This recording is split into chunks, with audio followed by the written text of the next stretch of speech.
Good morning. बहुत सारे students जो हैं फाइनेंशियल क्वेश्चन में, फाइनेंशियल स्टेटमेंट के बैलेंस शीट वाले क्वेश्चन में फंस जाते हैं। तो उनके लिए एक क्वेश्चन मैंने ये लिख दिया है। क्वेश्चन इसका हम आंसर किस तरीके से कैलकुलेट करेंगे, आंसर कैसे निकालेंगे वो हम देखेंगे।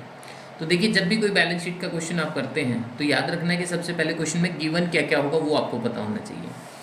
और ये जो है नए फॉर्मेट के हिसाब से मैं करा रहा हूँ, पुराने फॉर्मेट के हिसाब से नहीं करना है क्वेश्चन आप लोगों ने। तो देखिए, सबसे पहले यहाँ क्वेश्चन में एक ट्रायल बैलेंस गिवन होगा जिसकी दो साइड होती है, एक डेबिट और एक क्रेडिट। डेबिट साइड ज़्यादातर जो होती है लेफ्ट साइड में इधर होती है और राइट में होती है क्रेडिट साइड, लेकिन मैंने उल्टा लिखा हुआ है यहाँ पर, डेबिट इधर लिख दिया, क्रेडिट इधर लिख दिया। इससे कोई फ़र्क नहीं पड़ेगा, बट आपको ध्यान क्या रखना है, डेबिट का मतलब होता है, मैं हमेशा ही कहता हूँ, बेसिक कॉन्सेप्ट जब मैंने कराए थे तब भी बताया था, डेबिट का मतलब होता है या तो कोई ना कोई एक्सपेंसेस होगा या कोई ना कोई असेट्स होगी, ठीक है। और क्रेडिट का मतलब इधर जो क्रेडिट दिया है, अगर ये उठा के इधर ले आते और इनको इधर ले आते तो भी कोई फ़र्क नहीं, जो जहाँ जाना है उसको तो वहाँ जाना ही है। तो क्रेडिट साइड जो है इसका मतलब होता है या तो हमारी कैपिटल होगी, मतलब लाइबिलिटी होगी, या आउटसाइड लाइबिलिटी होगी, या फिर इनकम होगी। तो इधर की चीज़ें जो है वो लाइबिलिटी या इनकम है, ये एक्सपेंसेस या असेट है। तो ये जो चीज़ें होती हैं इनका ट्रीटमेंट हमें कहीं एक जगह करना होता है। इसके ठीक नीचे है ना कुछ एडजस्टमेंट दी हुई होंगी इस तरीके से। और दूसरा क्या है कि जब भी आप ये क्वेश्चन करें तो जितना भी बेस्ट कर सकते हो उतना कोशिश करें, थोड़ा सा लेंदी होता है, सबसे लास्ट में करने की कोशिश करें ऐसे क्वेश्चनों को हमेशा, ठीक है। टाइम क्योंकि अगर आपके पास नहीं है तो आप इसको फर्स्ट में अटैम्प्ट ना करें। तो एडजस्टमेंट में हमारे पास देखेंगे तो एडजस्टमेंट में जैसे दिया हुआ इस क्वेश्चन में कि इनकम टैक्स की रेट है 50%, जानबूझ के लिए 50, मान लो 30 होती तो आप 30% निकाल लेना जितने भी इनकम आपकी आएगी। तो मैंने 50 लिया ताकि क्वेश्चन आसान बन जाए। डेप्रिसिएशन लगाना है प्लांट एंड मशीनरी पे, तो ऊपर क्वेश्चन में डेबिट साइड में प्लांट एंड मशीनरी देखो ये दे रखी है 33 लाख रुपए, इसका 15% लेना है।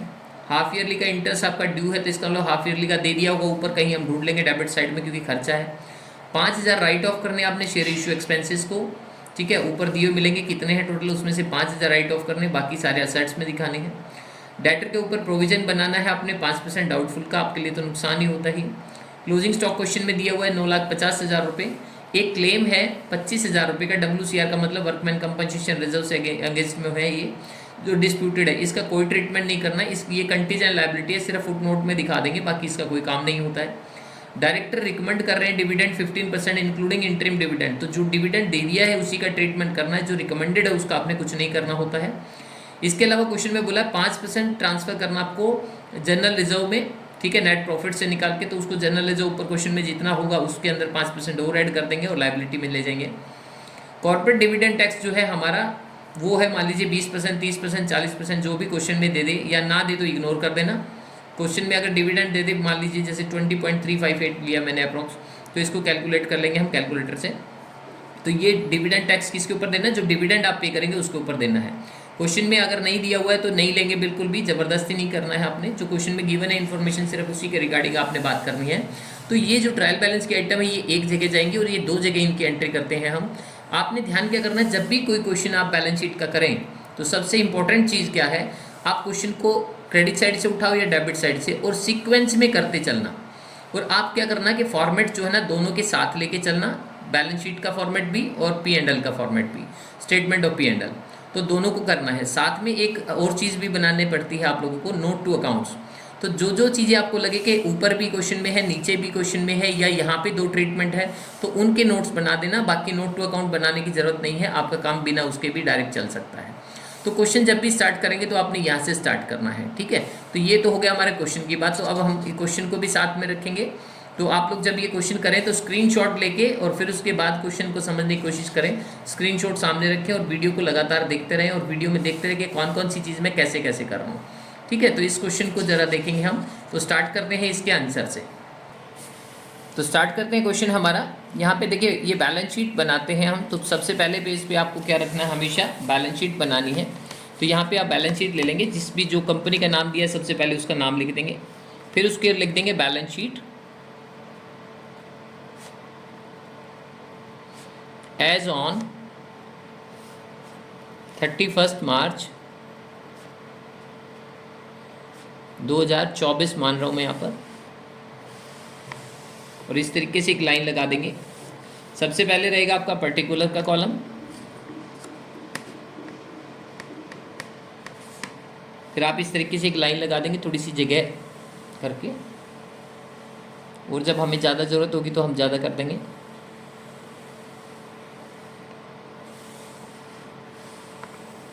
और ये जो बाकी बची जगह इसको 2 पार्ट्स में डिवाइड कर लेंगे और इसमें आप लिखेंगे, यहाँ पर लिखेंगे डिटेल्स और यहाँ पे लिखेंगे लास्ट फाइनल अमाउंट, ठीक है, और यहाँ लिखेंगे नोट नंबर। अब आपने क्या करना है, ये जो आंसर मैं निकालूंगा आपने, सबसे पहले आपका जो फर्स्ट पार्ट होता है बैलेंस शीट का फर्स्ट पार्ट, इसके लिए हमें लिखना है इक्विटी एंड लायबिलिटीज। और इसका जो फर्स्ट पार्ट होता है हमारा 1 नंबर, इसको बोलते हैं हम शेयर होल्डर फंड।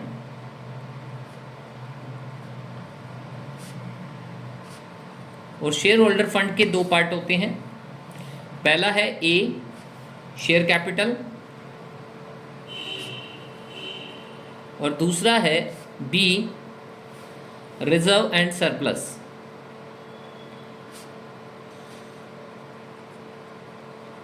तो फर्स्ट पार्ट जो है इसका नोट नंबर 1 हो जाएगा, इसका नोट नंबर 2 हो जाएगा। अब ये नोट नंबर 1 और 2 जो है वो बनाने कैसे हैं और क्या करना है, कहाँ से क्या उठाना है, वो हम देखेंगे। तो ये नोट नंबर 1 हमें इस शेयर कैपिटल का नोट नंबर 1 की ज़रूरत क्यों पड़ी, तो उसके लिए क्वेश्चन को थोड़ा सा देखते हैं हम ज़रा वापस।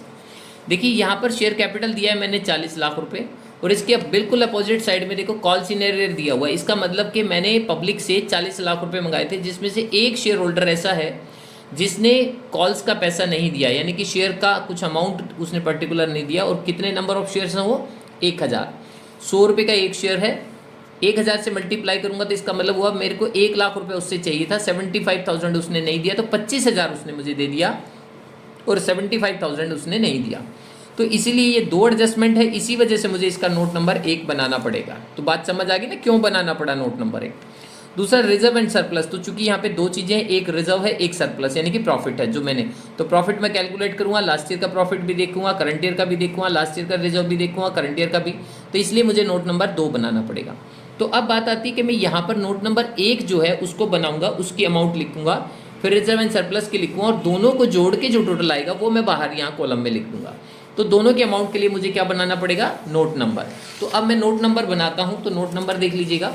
तो एक पहला पेज तो ये मैं लिख भी देता हूँ, कौन सा पहला पेज रहेगा, हमेशा ये फर्स्ट पेज रहेगा आपका। ये सेकंड पेज पे हम बनाएंगे प्रॉफिट एंड लॉस और थर्ड पेज पे जो है हम बनाएंगे नोट टू अकाउंट। तो अब ये नोट टू अकाउंट यहाँ पे ले लेंगे हम थर्ड पेज पे, ये फोर्थ पेज तक भी जा सकता है अगर ज़्यादा नोट हुए तो आपके। तो यहाँ देखिए नोट टू अकाउंट लिख लेंगे सबसे पहले आप,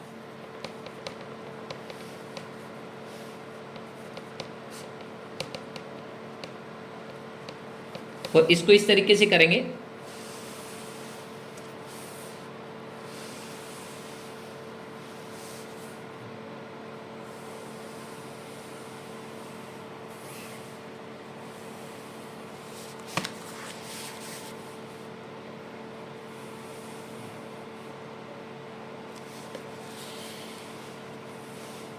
यहाँ भी रुपीज़ का कॉलम है, जैसे कि मैंने बताया ये डिटेल्स है, फिर यहाँ टोटल अमाउंट आएगी। तो सबसे पहले नंबर पे जो नोट नंबर 1 आएगा वो है हमारा शेयर कैपिटल का, शेयर कैपिटल, ये फर्स्ट नोट है आपका। अब शेयर कैपिटल में भी आपको ऐसे ही नहीं लिखना है, शेयर कैपिटल में थोड़ा सा ध्यान रखना है आपने कि शेयर कैपिटल में सबसे पहले जो आती है वो अथोराइज्ड कैपिटल आती है। अथोराइज्ड कैपिटल का मतलब होता है कि कंपनी अपनी पूरे लाइफ टाइम में कितने शेयर इशू कर सकती है। अगर क्वेश्चन में गिवन हो तो ठीक है, नहीं गिवन हो तो आप ऐसे डैश डैश कर देंगे और यहाँ पे लिख देंगे number of shares of rupees. एक शेयर की वैल्यू मान लीजिए क्वेश्चन में 100 थी तो 100 लिख देंगे, 50 होगी तो 50 लिख देंगे और ऐसे कर देंगे आप। और इसके ठीक सामने यहाँ पे डैश डैश, चूँकि शेयर तो पता नहीं था तो इसलिए डैश डैश कर देंगे यहाँ पर और इसको डबल अंडरलाइन कर देंगे। ये टोटल में नहीं आता है, सिर्फ आपने लिखना होता है। दूसरा, इसके बाद जितने शेयर मार्केट में आपने इशूड किए हैं तो उसको बोलेंगे subscribe and fully paid up capital.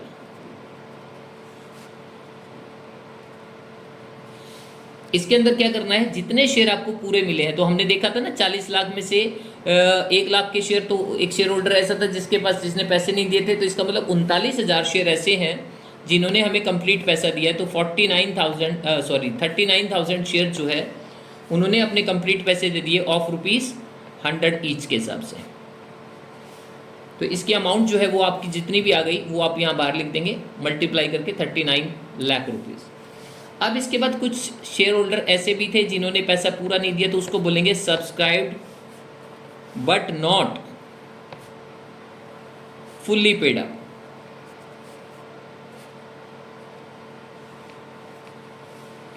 और उसका अमाउंट किस तरीके से लिखेंगे, वो शेयर कितने थे, जैसे 39,000 ने पैसे दिए, 1,000 ने नहीं दिए, तो आप बोलोगे 1000 shares of ₹100 each, 1 lakh rupees आपको मिलना चाहिए था। और उसमें से लेस करोगे आप कॉल सिनेरियर। तो कॉल सिनेरियर देखोगे कितना था आपका, क्वेश्चन में गिवन था 75,000। अगर मैं इसको माइनस कर दूं तो जो रिमेनिंग अमाउंट मेरा है, माइनस का साइन आप ऐसे ब्रैकेट करके कर सकते हो, तो 25,000 आपको इसका मतलब मिला है। और दोनों को अगर मैं जोड़ दूं तो टोटल जो पैसा आपको रिसीव हुआ वो 39,25,000 रुपये रिसीव हुआ। ये नोट नंबर 1 पूरा हो गया। इस अमाउंट को उठाना है आपने 39,25,000 को और यहाँ पे लिख देना है। अब इसके बाद दूसरा नंबर किसका आता है, हमारा रिजर्व एंड सरप्लस का आता है। तो रिजर्व एंड सरप्लस के लिए आपको क्या करना पड़ेगा, P&L बनाना पड़ेगा। तो हम यहाँ पे ले लेते हैं पेज नंबर 2। तो पेज नंबर 2 से हम स्टार्ट करेंगे किसका, स्टेटमेंट ऑफ P&L को। तो स्टेटमेंट ऑफ P&L देखिए किस तरीके से बनाएंगे हम। इस पेज को साइड में रख देते हैं, पेज नंबर 2 पे आ जाएंगे आप। तो यहाँ पे लिखना है statement of profit and loss.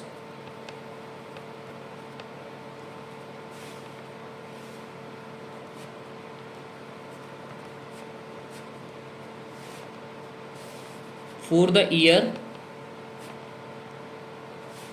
Ending 31 मार्च 2024। ठीक है, ईयर क्वेश्चन में दिया रहेगा, 24 हो सकता है, 23 हो सकता है, 22 हो सकता है, 25 भी दे सकते हैं, कोई ज़रूरी नहीं है। तो पहला कॉलम पर्टिकुलर का रहेगा हमेशा की तरह, दूसरा कॉलम नोट नंबर का रहेगा आपका, तीसरा कॉलम डिटेल का होगा और चौथा लास्ट फाइनल अमाउंट का रहेगा आपका। तो यहाँ पे लिखेंगे पर्टिकुलर,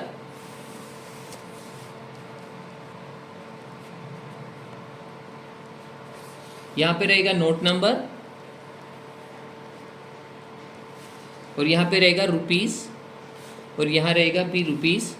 अब सबसे पहले जो आपको लेना है यहाँ पर, वो हमेशा पहले नंबर पे लेते हैं हम, रिवेन्यू फ्रॉम ऑपरेशन, जिसको हम सेल्स भी बोल सकते हैं। तो सेल्स क्वेश्चन में आपको क्वेश्चन में ढूंढनी है। तो क्वेश्चन हमारा कहाँ गया, ये रहा क्वेश्चन, क्रेडिट साइड में ढूंढोगे क्योंकि इनकम है ना, मैंने बताया था इनकम होती है। तो ये आपके पास 41,50,000 रुपया हो गया। तो सेल्स आप लिख देंगे 41,50,000 रुपये। अब उसके बाद जो दूसरा आपने लेना है रिवेन्यू फ्रॉम ऑपरेशन के बाद सेकंड, अब आपको पता ही है कि अगर इनकम अदर इनकम भी है तो इसी के अंदर यहाँ पे अलग से दिखा के अदर इनकम ऐड कर देंगे, नहीं है तो आपको नंबर 2 लिखना है। नंबर 2 में अब आप यहाँ पे लिखोगे सारे एक्सपेंसेस जितने भी आपने किए, क्योंकि जब इनकम में से एक्सपेंसेस घटाओगे तभी तो प्रॉफिट आएगा। तो एक्सपेंसेस लिखोगे तो एक्सपेंसेस में सबसे पहला होता है आपके पास purchase of stock, purchases of stock. तो परचेज ऑफ स्टॉक क्वेश्चन में ढूंढेंगे कहाँ पर मिलेगा आपको, डेबिट साइड में मिलेगा। तो डेबिट साइड में ढूंढ लेते हैं हम यहाँ पर। परचेज ऑफ स्टॉक देखते हैं कहाँ पर है, देखिए परचेज ऑफ स्टॉक, परचेज ये रहा 18,50,000। तो अब आपने क्या करना है, 18,50,000 को आप यहाँ लिख देंगे।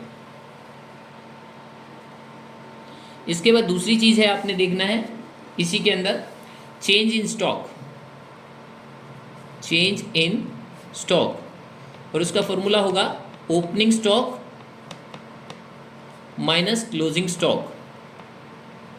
तो क्वेश्चन में ओपनिंग और क्लोजिंग दोनों आपको पता होनी चाहिए। ओपनिंग तो आपको यहाँ डेबिट साइड में ऊपर मिलेगा 7,50,000 और क्लोजिंग आपको नीचे मिलेगा क्वेश्चन में 9,50,000। तो जब आप ये डिफरेंस देखेंगे 7,50,000 ओपनिंग था, 9,50,000 क्लोजिंग था, तो दोनों का डिफरेंस माइनस का 2 लाख आप यहाँ पे लिख देंगे। ठीक है, और उसके बाद आपको नेक्स्ट जो नंबर लेना है वो कौन सा है, एम्प्लॉय बेनिफिट एक्सपेंसेस, यानी कि स्टाफ को जो जो खर्चे हम देते हैं। अब आपने ध्यान क्या देना है, अगर एक ही खर्चा है, सैलरी दिया हुआ है स्टाफ का और कोई खर्चा नहीं है, स्टाफ को क्या क्या बेनिफिट्स हम देते हैं, अगर एक ही खर्चा है तो डायरेक्ट आप यहाँ लिख दो, और एक से ज़्यादा खर्चे तो यहाँ पे नोट नंबर डाल देना। तो आप लोगों ने क्या करना है, थोड़ा सा या तो बैलेंस शीट पे वापस आ जाए, क्योंकि हमें नहीं पता कि 5 नोट बनेंगे या 6 नोट बनेंगे, तो इसीलिए रिजर्व एंड सरप्लस को वापस यहाँ से अगर या तो इसको पूरा कर लो स्टेटमेंट को ये 2 नंबर के साथ, तो ये पूरा हो जाएगा। अदरवाइज नहीं तो बैलेंस शीट बनाओ पहले, 1 2 3 4 5 6 कितने नोट बनेंगे, वो बनने के बाद फिर उसका नंबर हम यहाँ देंगे। तो जनरली मुझे लगता है 5 या 6, मैं समझता हूँ कि हर क्वेश्चन में 5 या 6 नोट होते ही हैं। अगर एक आधा कोई रह भी जाए तो किसी को थोड़ा सा खींच के बना दीजिए 6 नंबर।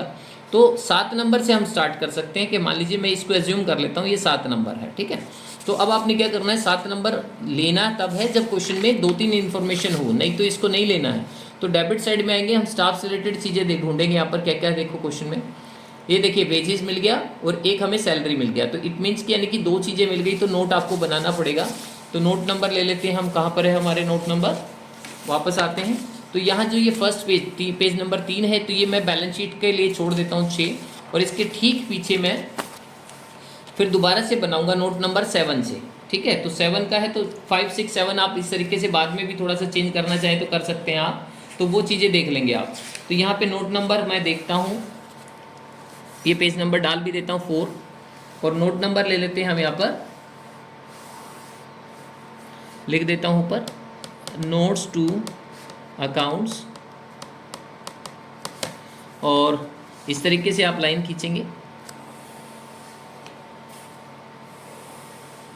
स्केल जरूर रखें अपने साथ।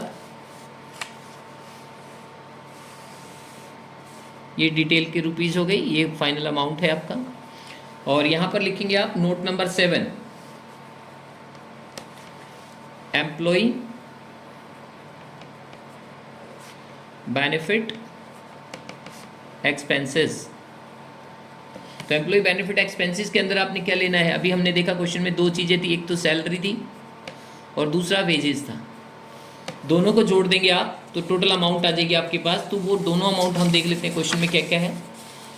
वेजेस ये ऊपर दे रखी है, सैलरी ये नीचे दे रखी है। तो सैलरी का अमाउंट है आपका 2,02,250 रुपये, और दूसरा क्वेश्चन में दे रखा है आपका अमाउंट 9,79,800। दोनों को यहाँ पे भी लिख सकते हो और यहाँ भी लिख दिया मैंने गलती से, आप यहाँ लिख के इसको फाइनल अमाउंट जो है वो यहाँ पे लिखेंगे। तो फाइनल अमाउंट कितना हो गया आपका 11,82,050 रुपये। मतलब ये जो अमाउंट है आप यहाँ लिख सकते थे, मैंने वहाँ लिख दिया, और इन दोनों को जोड़ के आप यहाँ पे बाहर के कॉलम में लिख देंगे। तो अब इसका फ़ायदा क्या हुआ कि आपको नोट नंबर 7 पता चल गया कि 7 की जो अमाउंट है वो आपने यहाँ लिख देनी है। तो आप यहाँ लिखेंगे ये अमाउंट, यहाँ ये अमाउंट लिखेंगे 11,82,050 रुपये। अगर ये सिर्फ सैलरी होता तो आप डायरेक्ट भी यहाँ ब्रैकेट में करके डायरेक्ट लिख देते, नोट की ज़रूरत नहीं थी अब आपको। इसके बाद देखिए नेक्स्ट क्या है आपके पास, फाइनेंस कॉस्ट आएगा। इसके बाद नेक्स्ट एम्प्लॉय के बाद आता है नेक्स्ट फाइनेंस कॉस्ट। अगर आपने किसी से मार्केट से पैसा लिया हुआ है तो आप फाइनेंस कॉस्ट लिखेंगे। तो फाइनेंस कॉस्ट का हमने देख ही लिया था, पहले ही हमें पता चल गया था फाइनेंस कॉस्ट का, तो नोट बनाना पड़ेगा क्योंकि नीचे देखिए एक जगह लिखा था हाफ ईयरली इंटरेस्ट ड्यू है और हाफ ईयरली आपने पे कर दिया, तो इसका नोट तो आपको बनाना ही पड़ेगा। तो इसके लिए मैं क्या करता हूँ, इसको नोट नंबर 7 के बाद 8 नंबर दे देता हूँ, और नोट नंबर 8 में यहाँ पे आएंगे हम, तो यहाँ लिखेंगे हम नोट नंबर 8, और यहाँ लिखेंगे फाइनेंस कॉस्ट, और फाइनेंस कॉस्ट में लिखेंगे सबसे पहले interest on debenture,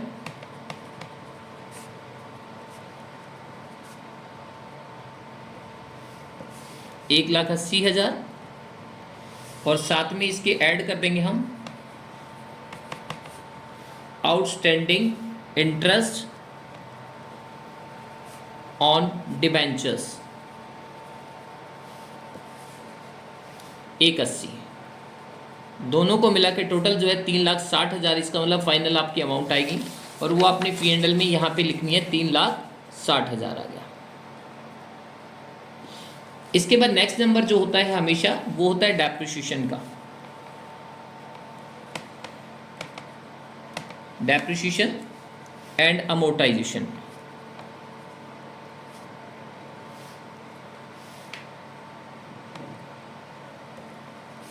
expenses.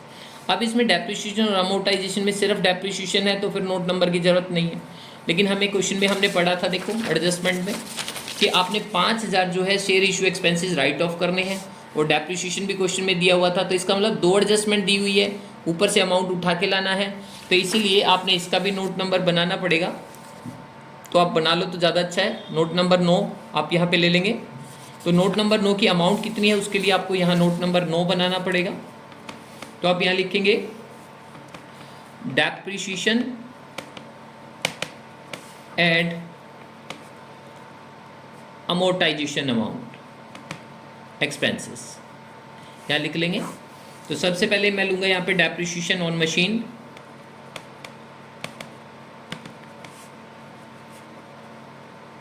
Depreciation machine के लिए मुझे मशीन भी पता करना पड़ेगा और उसका रेट भी। तो प्लांट एंड मशीनरी मेरे पास दिख रही है 33 लाख रुपए की, ये देखो दिख रही है, और इसका रेट ऑफ डेप्रिसिएशन कितना है 15% है। तो 15% का मतलब 10%, अगर मैं 33 लाख का देखूँ तो कितना होता है 3,30,000, और इसका आधा अगर मैं देखूँ तो इसका मतलब 3,30,000 का आधा देखूँ तो 1,65, तो 1,65 और 3,30 दोनों को अगर मैं करूँ तो टोटल जो डेप्रिसिएशन आ गया मेरा वो आ गया 4,95,000। तो इसका मतलब एक तो ये मुझे पता चल गया डेप्रिसिएशन। दूसरा अमोर्टाइजेशन किस पे लिखेगा, share issue expenses return of, कितना था 5,000, तो दोनों को मिला के टोटल जो आ गई मेरी वो आ गई 5 लाख रुपये। ठीक है, अब इस 5 लाख रुपए को उठा के नोट नंबर 9 जो हमने बनाया था डेप्रिसिएशन का, इस 5 लाख रुपए को यहाँ ले आओ। अब उसके बाद नेक्स्ट जो नंबर होता है हमारा डेप्रिसिएशन के बाद जो बाकी बच गए खर्चे आपके, उन सभी को मिला के एक में डाल देंगे अदर एक्सपेंसेस में। और अदर एक्सपेंसेस में तो आपको चाहिएगा ही, क्योंकि इलेक्ट्रिसिटी का खर्चा हो सकता है, ऑफिस का खर्चा हो सकता है, मतलब और भी बहुत सारे खर्चे होते हैं, जैसे बैड डेट्स का हो सकता है। तो इसका नोट नंबर 10 दे दो। अब ये नोट नंबर 10 जब आप दोगे तो आपने नोट नंबर 10 बनाना भी पड़ेगा इसका मतलब। तो नोट नंबर 10 आप यहाँ पे ले लोगे, और इस नोट नंबर 10 का नाम हमने दिया है जैसे कि अदर एक्सपेंसेस। अदर एक्सपेंसेस में देखिए सबसे पहले हम क्वेश्चन में ढूंढेंगे कोई कौन कौन से खर्चे हैं डेबिट साइड में। तो अदर एक्सपेंसेस में आइए, जैसे बैड डेट्स है, ठीक है, जनरल एक्सपेंसेस है, दो तो हमें यहीं दिख गए। तो बैड डेट्स ले लेते हैं 21,100। सबसे पहले तो बैड डेट्स को ही निपटाते क्योंकि इसके एडजस्टमेंट भी है नीचे, बैड डेट्स, और इसका अमाउंट ले लेंगे हम 21,100। उसके बाद हम बात करेंगे इसके अंदर ऐड करेंगे न्यू बैड डेट्स या न्यू प्रोविजन। क्वेश्चन में अगर दिया रहेगा तो न्यू प्रोविजन ले लेंगे हम फॉर डाउटफुल डेट्स, शॉर्ट में लिख रहा हूँ DD, डाउटफुल डेट्स। तो ये कितना रहेगा क्वेश्चन में, तो इसने क्वेश्चन में आइए जरा नीचे एडजस्टमेंट में देखते हैं डाउटफुल डेट्स का। इसने क्वेश्चन में लिखा था 5% क्रिएट करना है प्रोविजन आपको डाउटफुल डेट्स यानी कि डेटर के ऊपर। डेटर्स जो है क्वेश्चन में ये दे रखा 4th नंबर पे, डेटर की जगह ट्रेड रिसीवेबल भी हो सकते हैं ये। तो आपने क्या करना है 8,70,000 रुपये दिया हुआ है, इसका 5% निकाल लेंगे। तो इसका मतलब है 87,000 हो गया, इसका 10%, तो आधा करेंगे तो 43,500 हो गया, इसका आधा 5%। तो 43,500 इन दोनों को अगर मैं जोड़ दूं तो टोटल जो है आपकी बैड डेट्स कितनी हो गई 64,600। और इसमें से ध्यान क्या रखना है, अगर लेस करना है, अगर पुराना प्रोविज़न ओल्ड प्रोविज़न दिया है तो उसको लेस करना है, ठीक है, क्योंकि वो क्रेडिट साइड में मिलेगा। तो ओल्ड प्रोविज़न लिखा है, यहाँ न्यू लिखा है, ध्यान देना इस पर आपने। तो ओल्ड प्रोविज़न क्रेडिट साइड में मिलेगा, तो यहाँ ढूंढना है आपने ओल्ड प्रोविज़न। कई क्वेश्चन में दिया है ये रहा बैड डेट्स प्रोविज़न ऑन 1/4/2023। तो 1/4/2023 का मतलब पिछले साल का ओल्ड प्रोविज़न, क्रेडिट साइड दिया इसलिए लेस करेंगे, क्योंकि डेबिट का मतलब होता है जैसे बढ़ना, तो क्रेडिट का मतलब होता है उल्टा घटना, ठीक है। तो 35,000 का ये प्रोविज़न आपने पुराने वाला इसमें से लेस कर देना है। वीडियो को 2-3 बार देखना है, जिनको बिल्कुल भी नहीं आता है, जिनको फर्स्ट अटैम्प्ट में क्लियर हो जाए उनको दोबारा देखने की ज़रूरत नहीं है। बट आप 2-3 बार इस वीडियो को देखेंगे तो मैं गारंटी लेता हूँ 90% आप क्वेश्चंस आराम से सॉल्व कर देंगे। एक छोटी मोटी प्रॉब्लम आ सकती है, अदरवाइज नहीं, आपका क्वेश्चन आराम से अटैम्प्ट हो जाएगा। तो इसमें से इसको लेस करूँगा मैं, तो जो रिमेनिंग अमाउंट रहेगी मेरे पास 29,600, ये मेरे आगे बैड डेट्स के अमाउंट। इसके बाद हमने देखा था एक खर्चा और था आपका जनरल एक्सपेंसेस का। जनरल एक्सपेंसेस भी लिख देते हैं हम यहाँ से। जनरल एक्सपेंसेस देखो 68,350 है, तो 68,350 और इसके अंदर ऐड कर दो, दोनों को मिला के टोटल जो अदर एक्सपेंसेस आ गए आपके वो आ गए 97,950 और ये हो गया 97,950। अब ये नोट नंबर 10 का है, तो नोट नंबर 10 में उठाओ और यहाँ पे पुट कर दो इसको, तो कितना लिखोगे 97,950। अब आपने क्या करना है, इस क्वेश्चन में इन सभी को ऐड कर लेना है, जितने भी एक्सपेंसेस। 18,50,000 है, 2 लाख माइनस करना है, इसको करना है, इसको करना है, इसको करना है, इसको मतलब माइनस का एक है, इन सबको प्लस करना है। और प्लस करने के बाद जो है अमाउंट जो आएगी हमारी, वो हम यहाँ पे इसको माइनस करके जो अमाउंट आएगी वो यहाँ लिख देंगे। तो इसको एक बार कैलकुलेटर पे करके मैं लिख रहा हूँ। तो 1 मिनट के लिए मैं पॉज करता हूँ वीडियो को। अब ये जो टोटल है, मैंने ये टोटल करके देखा, तो इसका टोटल आ रहा है 37,90,000, 37,90,000। अब आप सोचो कि इतना आपने कमाया, यानी कि सेल्स, और इतने आपने खर्च कर दिए, तो जो रिमेनिंग अमाउंट आएगी आपकी, वो प्रॉफिट आपने निकाल के यहाँ पे रख देना है 3,60,000। ओके, अब ये 3,60,000 जो है आपका, ये क्या गया आपके लिए, इसको आप 3 नंबर दे दो। जैसे 1 में इनकम, 2 में एक्सपेंसेस, 3 में जो है बैलेंस आ गया अब आपका। आप इसको बोलते हैं प्रॉफिट बिफोर टैक्स। पहले में से सेकंड को माइनस कर दिया, तो ये अमाउंट आपके पास आ गई। अब चूंकि आपको पता है कि अगला स्टेप क्या करना होता है, हमें लेस करना है यहाँ पर टैक्स। तो टैक्स कितना है क्वेश्चन में, 50% है। अगर ये 30 होता तो ये 3,60,000 का 30 ले लेंगे, 40 होगा तो 40। मतलब क्वेश्चन है, क्वेश्चन में तो रियल लाइफ में तो कुछ भी हो सकता है, बट यहाँ पे आपको आसान सा क्वेश्चन कराया है मैंने थोड़ा सा। और आपको कैलकुलेटर अलाउड है, तो कैलकुलेटर आप यूज़ कर सकते हैं। 3,60,000, इसमें से 180 यानी कि हाफ मैंने माइनस कर दिया, तो जो रिमेनिंग अमाउंट मेरे पास बच गई 180, ये मेरा प्रॉफिट बच गया। Profit after tax. तो इसका मतलब ये मेरा P&L पूरा हो चुका है। तो प्रॉफिट एंड लॉस समझ आ गया होगा सबको। अगर बाई चांस कोई आपसे अगर ये भी पूछ ले कि आपका अर्निंग पर शेयर कितना है, अर्निंग पर शेयर, तो आप टोटल अमाउंट को ऊपर रखो जो आपने अर्निंग काया है, 1,80,000 ये वाला, और नंबर ऑफ शेयर से आप डिवाइड करोगे। यानी कि आपके पास 40,000 शेयर थे, क्वेश्चन में शुरू में दिए हुए थे, 40 लाख कैपिटल थी, जिसमें से कुछ पैसे नहीं आए थे। तो इसको डिवाइड करोगे तो ये 2 से काटोगे 9, 2, तो इसका मतलब 4.5 रुपया पर शेयर आप जो है अर्निंग कर रहे हो। तो ये बहुत अच्छी अर्निंग मानी जाती है, ठीक है, कम नहीं है। 4.5% तो आपका ये हो ही गया। बाकी प्रॉफिट तो आपने बहुत कर ही लिया था, ठीक है। बहुत सारी कंपनियां तो इतना भी नहीं देती हैं, ठीक है। तो अब हमारे पास क्या है, ये हो गया आपका अर्निंग पर शेयर, ठीक है। अब इसके बाद क्या है, ये चूंकि आपका P&L बन चुका है, P&L का काम हो गया हमारा खत्म। अब इसमें से जो जो चीज़ें हमें चाहिएंगी बैलेंस शीट में, हम उसको उठाते चलेंगे। तो अब क्या करेंगे, हम आते हैं वापस अपनी बैलेंस शीट पर। तो बैलेंस शीट कहाँ क्वेश्चन में हमारे पास कहाँ रख दी मैंने, ये रही बैलेंस शीट। अब इसमें रिजर्व एंड सरप्लस की बात कर रहे थे हम, तो रिजर्व एंड सरप्लस की बात कर रहे थे, तो नोट नंबर 2 ले लेते हैं अब हम। तो पेज नंबर हमारा था 1, 2, 3 नंबर पेज कहाँ रख दिया मैंने, 3 नंबर पेज। ये तो क्वेश्चन हो गया, इसके पीछे, हाँ ये रहा, इसके पीछे ही ले लिया था मैंने बाई चांस। तो अब आप क्या करेंगे, पेज नंबर 3 पे नोट नंबर 2 लेंगे। अब आपका काम है रिजर्व एंड सरप्लस को ढूंढना। तो रिजर्व एंड सरप्लस, क्योंकि आपका P&L तो बन ही चुका है, सिर्फ बैलेंस शीट बनाना है। तो सबसे पहले आप लेंगे लास्ट ईयर के प्रॉफिट, लास्ट ईयर्स प्रॉफिट। तो लास्ट ईयर के प्रॉफिट ढूंढेंगे हम, आइए जरा ढूंढते हैं। लास्ट ईयर के प्रॉफिट क्रेडिट साइड में मिलेंगे। P&L का बैलेंस देखो, ये लिखा हुआ 6 लाख। तो सबसे पहले तो आप ये 6 लाख यहाँ पे लिख दो, 6 लाख तो हो गए लास्ट ईयर के प्रॉफिट। ऐड कर दो इसके अंदर करंट ईयर के प्रॉफिट,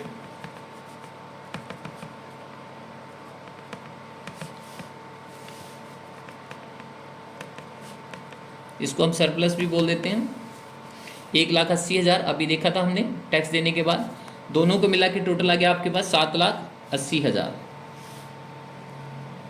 7,80,000 में से क्या क्या खर्चा आपने और कर दिया। सबसे पहले आप लेस करेंगे 5% ट्रांसफ़र टू जनरल रिजर्व। तो जनरल रिजर्व 5% 780 का नहीं बनाना है, करंट ईयर का 180 है, इसका 5%। तो हम जानते हैं 10% एक को तो 18,000 हो गया। 18,000 का आधा कर दो क्योंकि 5% है, तो 9,000 रुपया हो गया। एक तो आपने ये लेस कर देना है, दूसरा लेस करना है आपने इसके अंदर से जो आपने डिविडेंड पेड किया, जिसको हम इंटरिम डिविडेंड कहते हैं। तो इंटरिम डिविडेंड क्वेश्चन में दिया हुआ था आपको। इंटरिम डिविडेंड देखो जरा कितना था हमारे क्वेश्चन में, ये रहा 3,92,500। ये डिविडेंड पेड कर दो क्योंकि प्रॉफिटों में से ही डिविडेंड दिए जाते हैं, 3,92,500।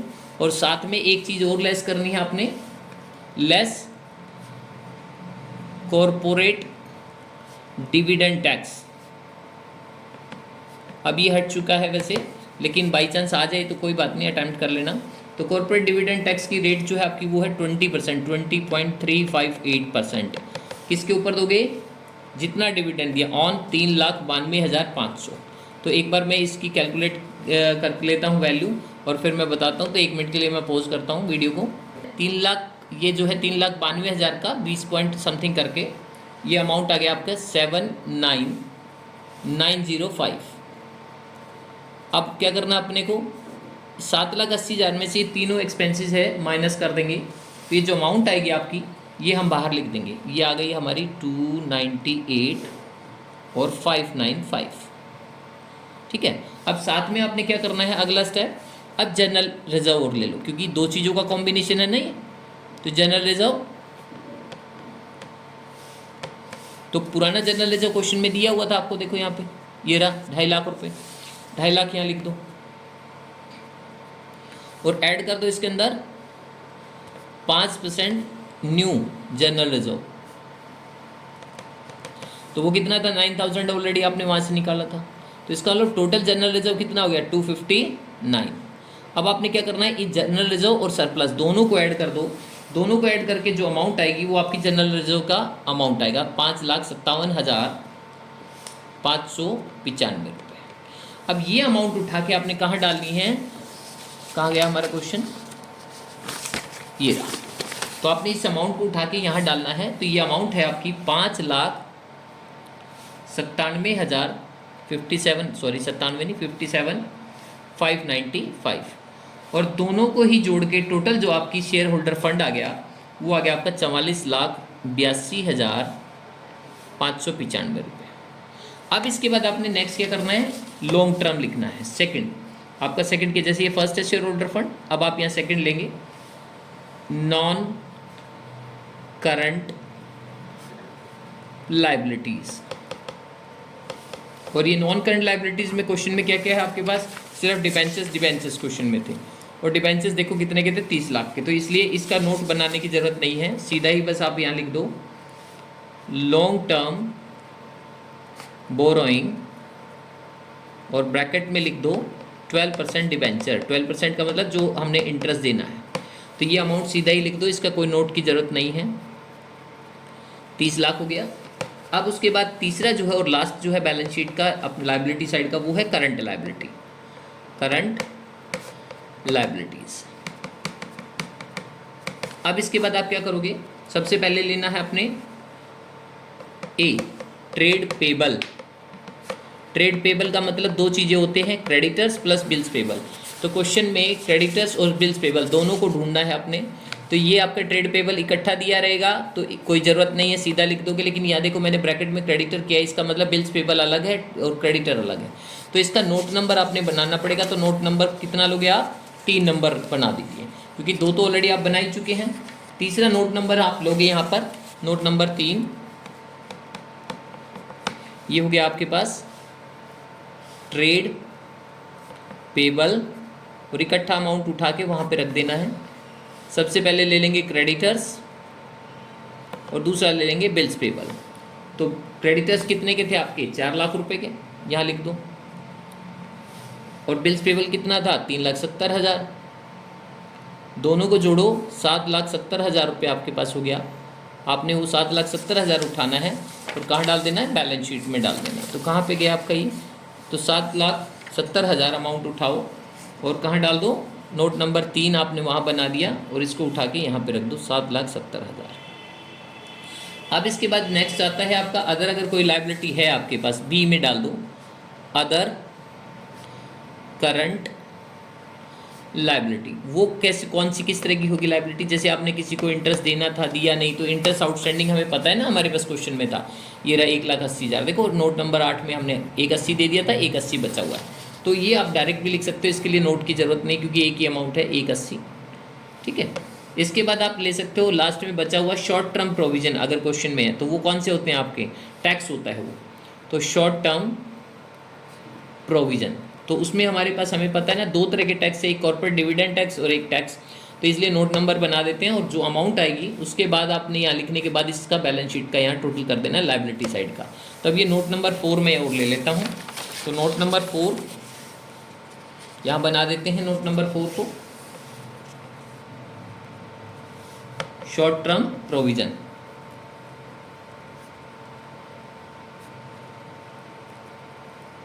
शॉर्ट टर्म प्रोविजन में देखिए सबसे पहले है आपका प्रोविजन फॉर टैक्स, 1,80,000 था हमारा, और दूसरा था डिविडेंड टैक्स, इसको कॉर्पोरेट डिविडेंड टैक्स भी बोलते हैं, इंटरिम डिविडेंड के ऊपर था, तो 79,905 था। दोनों को ऐड करके टोटल अमाउंट आ गई आपकी 259 और ये हो गया 905। अब ये 4th नंबर का नोट आपने बना लिया। अब ये शॉर्ट टर्म प्रोविजन में डाल दो इसको, आप क्वेश्चन में शॉर्ट टर्म प्रोविजन में यहाँ डाल दो 2,59,905। अब इन सभी को ऐड कर दो, तो इसको ऐड करें हम, 1 मिनट होल्ड करना। इसका टोटल मैंने करके देख लिया है, तो ये टोटल आ गया आपके पास 86,92,000 और 500। इसका मतलब हुआ अगर आपकी लाइबिलिटी का टोटल इतना आ रहा है तो आपके एसेट का टोटल भी इतना ही होना चाहिए, तभी बैलेंस शीट मैच होगी आपकी। ठीक है, तो इस वीडियो को कम से कम 2 टाइम्स देखेंगे तब जाके आपको ये वीडियो क्लियर हो गई। तो ये सेकंड पार्ट आ गया। अब आपके पास कौन सा पार्ट है? फर्स्ट अगर इक्विटी एंड लाइबिलिटी था तो दूसरा पार्ट कौन सा होता है? असेट। और बैलेंस शीट का फॉर्मेट आपको यही रखना है। फर्स्ट में रखेंगे आप नॉन करंट असेट्स। तो नॉन करंट असेट्स में 2 पार्ट होते हैं आपके। पहला तो आप ले लेंगे ए फिक्स्ड असेट्स, जिसके 2 पार्ट कर सकते हैं आप। फर्स्ट टेंजिबल असेट्स जो दिखाई देंगी, और दूसरा है इंटेंजिबल असेट।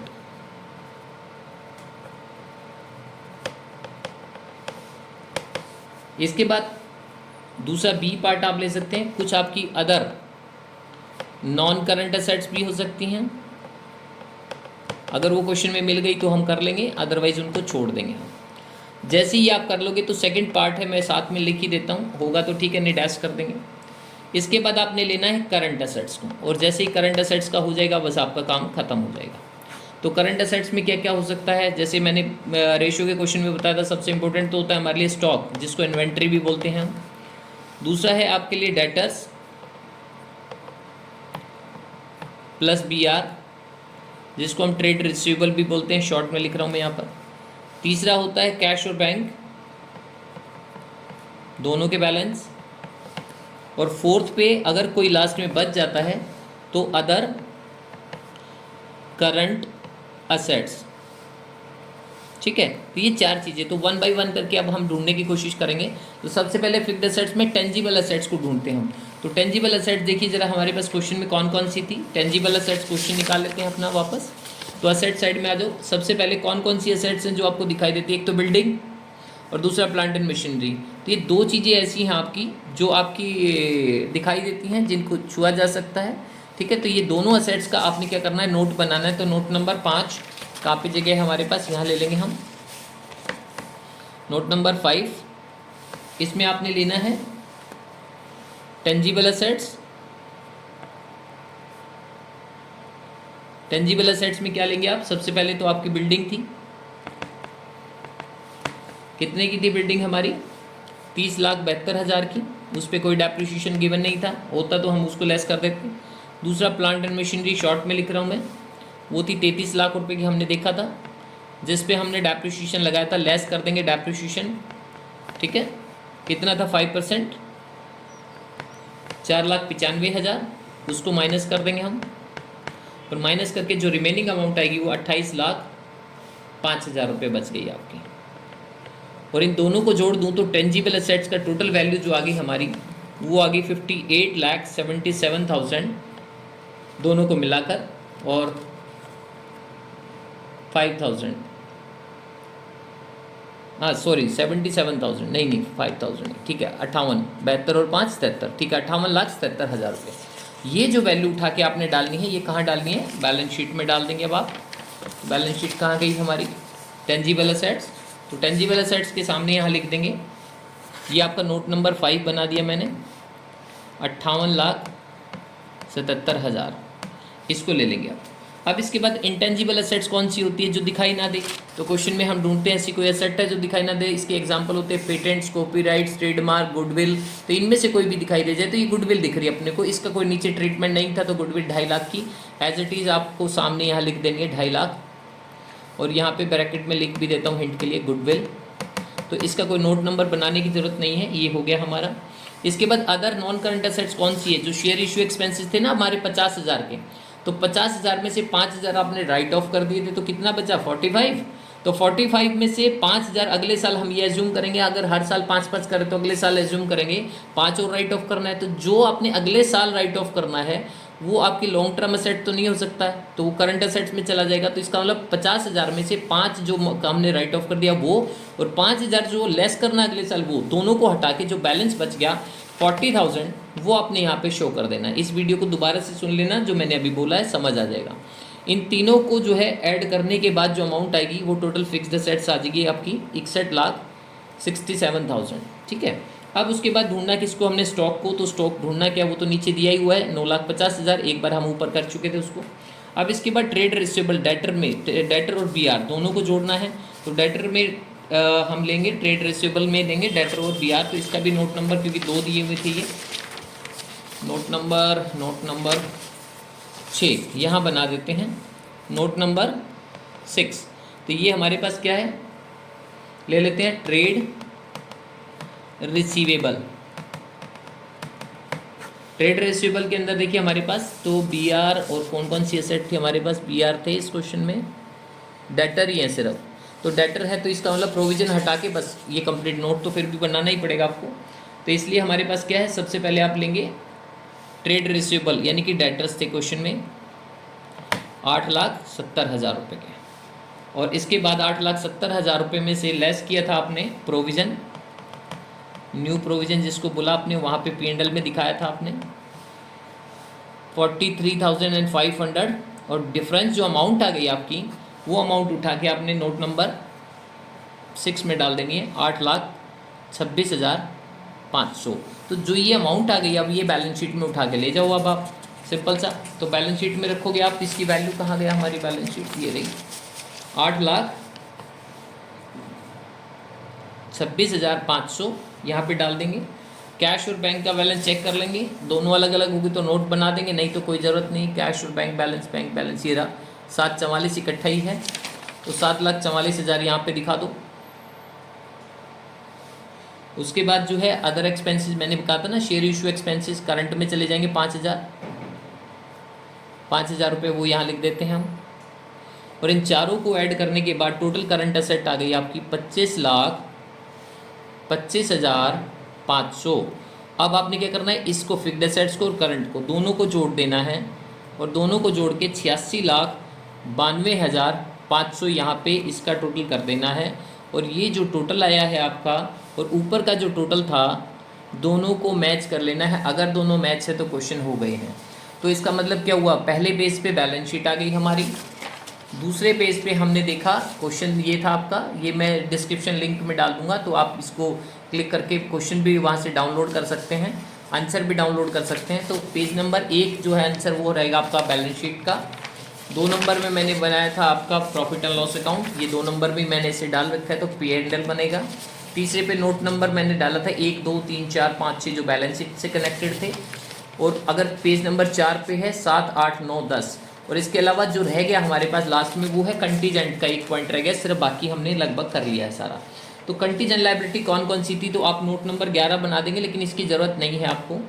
तो आप यहाँ पे लिखेंगे कंटीजेंट लायबिलिटी। इसमें क्या करेंगे, एक तो आपके पास था पहला पॉइंट तो था WCR, वर्कमैन कंपनसेशन का क्लेम था 25,000, आप इसको दिखाएंगे यहाँ पर, लेकिन इसका ट्रीटमेंट कुछ नहीं करना है आपने। और दूसरा था आपके पास डिविडेंड टैक्स, तो डिविडेंड जो टोटल डिविडेंड बनता है आपका